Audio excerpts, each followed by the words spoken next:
How's it going, everyone? Andy here from 4K Downtime, back at you with another 4K not news update, because this news is no longer new, and it's more kind of like just an opinion video. I just want to give my 2 cents on it. And of course, this is my follow-up video to my Pokemon Quest. At the end of that video, I did say that I'm going to do a follow-up video that talk about Let's Go Pikachu and Let's Go Eevee. So I just want to give my, again, 2 cents on this whole thing. More about like just what I personally think about it, like, do I like it, do I not, like, just overall thoughts on the mechanics and everything like that. So before I jump into this, I just want to give a quick brief, like, touch on my Pokemon Quest video, which I talked about. Yeah, I thought it was an average game, didn't really think too much about it, but I gotta admit, ever since I've put that video up, yeah, I've been playing a little bit more of it, or should I say a lot more of it. I'm about 35 hours in.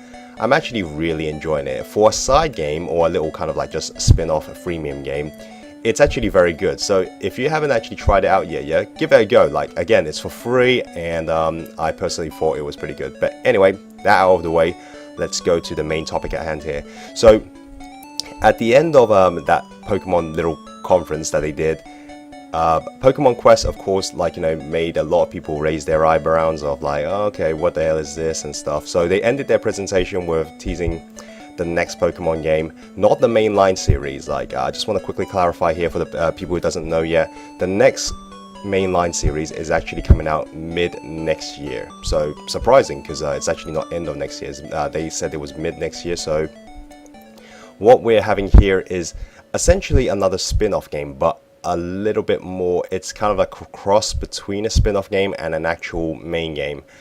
Now, Pokemon Go was really successful when it was first launched last year, if I remember correctly, or was it even longer than that? You guys could correct me if I'm wrong, but when it first launched, it was a huge sensational hit. Like, tons and tons of people downloading it, and even the network crashed quite a few times whenever people were trying to play it, because there was just that many people who was playing it at the same time. So the Pokemon company decided to take this concept and kind of like combine it a little bit with their mainline series. And what we have here is Pokemon Let's Go Pikachu and Let's Go Eevee. So just like a lot of mainline Pokemon games, there's 2 versions. So as you can see here, one's Pikachu and one's version is Eevee. Now, the way how the gameplay mechanic works here is that it's essentially just taking two things, the Pokemon Go series and the mainline series, and then just bash them together. So from the Pokemon Go side, you have the whole capture mechanic, because if you play Pokemon Go, I'm sure a lot of you guys have already done that, which you don't really fight the Pokemon, you simply see them and all you do just throw the Pokeball at them.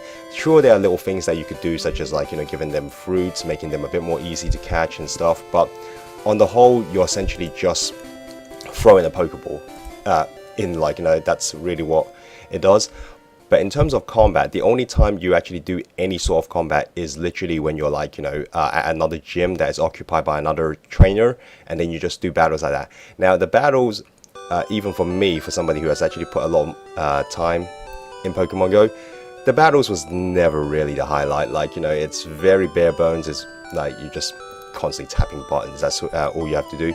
So with Let's Go Pikachu and Let's Go Eevee, like, the battles is more like the actual traditional battles. Like, you've got your moves, you select your moves and everything, and then try to beat the opposing Pokemon. But the biggest difference here, and I do want to address a little bit about the controversy and like the things that fans have a lot of concern about, is that apparently here random Pokemon is essentially like Pokemon Go. You basically just walk around, you'll see random Pokemon, and as soon as you engage them, all you do is just go through the Pokemon Go process about like just throwing the Pokeball at them. Then that's it. It's all about whether or not if you catch them. Now, while a lot of people has been having issues with that, and don't get me wrong, I do hear the fans like, saying like, oh, like, kind of sucks that you actually can't battle them. But in the same time, the more I kind of think about it, and the more I look back as well, like as an avid Pokemon fan myself, I find myself, whenever I do battle random Pokemon, I realize that the battling part is actually a part that I don't really enjoy that much. If anything, I kind of felt like the capturing process, like of whether or not if you successfully got him, is actually the moment. It's actually that kind of moment where like, oh, it's very exciting for me, because I think this has happened to a lot of people as well whenever they play Pokemon games, is that sometimes you come across a random Pokemon that you need it in your team or whatsoever. you battle it, and 9 out of 10 times, yeah, it's like your team is clearly stronger than this random Pokemon, but you have to weaken them. You have to wiggle them life down to just a little bit, just so like you have a higher chance of capturing them. But by that point, yeah, it's like sometimes I find myself like either using an attack that just completely obliterates him completely. And remember, if you kill him off like outright, then you won't be able to capture him. And that has happened to me kind of like every now and then, and sometimes I get really annoyed. So for me, this is actually a good thing. But I could totally hear what the fans like are saying regarding that. They want that to return, and they don't actually want that to be changed.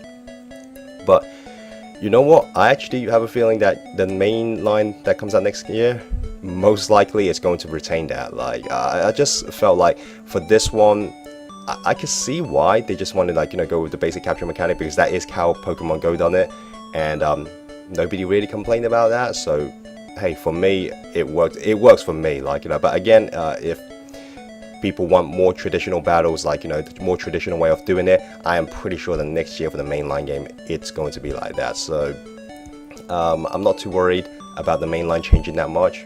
Maybe this to me it's more of an experiment, in my opinion, for the Pokemon company. One of the mechanics that they've introduced yet is that you could actually transfer your Pokemon from Pokemon Go onto this one. Now the one thing that I'm a bit concerned is that I'm not entirely sure because how this is going to work out, and the only reason why I say that is because the CP power in Pokemon Go, or should I say the way how Pokemon Go measure the power of each Pokemon is through CP power, but the way how the actual Pokemon game does it is through levels. So I'm not too sure how exactly does that translate, like how they will either be able to transfer CP into levels, or like you transfer CP to levels. I'm not sure how they're going to work, but maybe they'll find some way to get that done.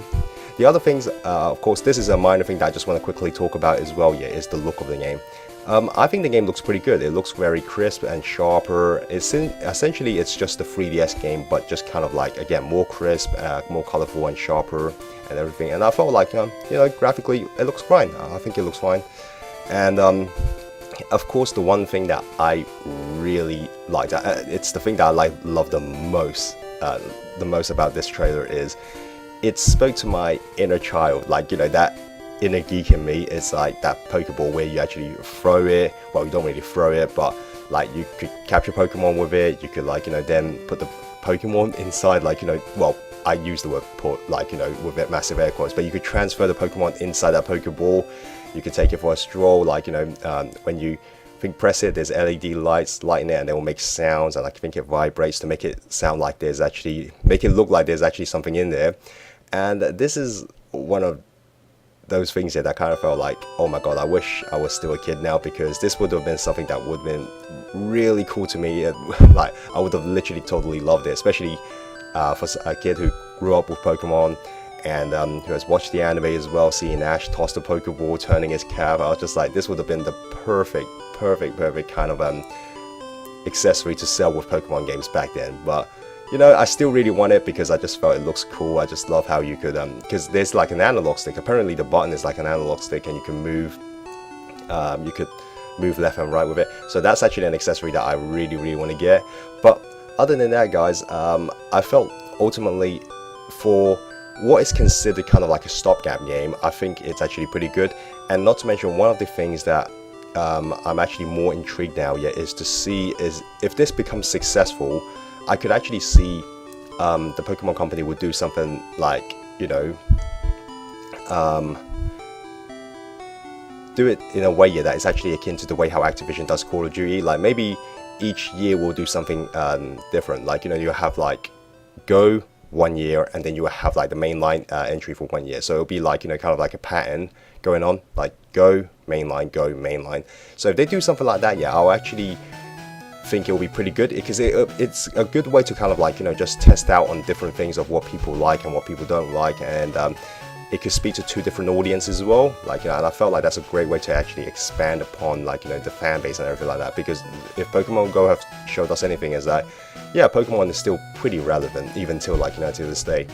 But anyway, guys, that's my 2 cents on the Pokemon Let's Go Pikachu and Let's Go Eevee. And before anybody asks, I'm sticking with Pikachu. I love Eevee, but Pikachu is just always works for me, so I'm sticking with that version.